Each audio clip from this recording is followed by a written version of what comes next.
கோவையில் பிரச்சார நேரம் கடந்தும் ஆவரம்பாளையம் பகுதியில் பாஜக மாநில தலைவர் அண்ணாமலை பிரச்சாரம் செய்ததாக கூறப்படுகிறது. இதனை திமுகவினர் தட்டி கேட்டதால் பாஜக நிர்வாகிகள் மற்றும் திமுக நிர்வாகிகளிடையே வாக்குவாதம் முற்றி நள்ளிரவில் அடிதடி சண்டை நடந்துள்ளது. இதனால் கோவையில் பரபரப்பு நிலவுகிறது.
இதே ஆர்வத்துடன் 19 நம்ம வந்து வாக்களிக்க வேண்டிய சின்னம் தாமரை.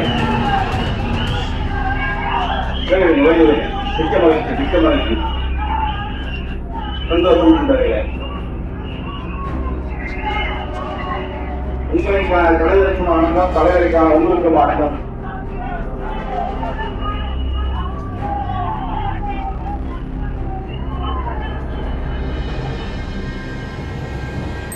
செய்திகளை உள்ளது உள்ளபடி தெரிந்து கொள்ள ரெஃப்ளெக்ட் நியூஸை சப்ஸ்கிரைப் பண்ணுங்க.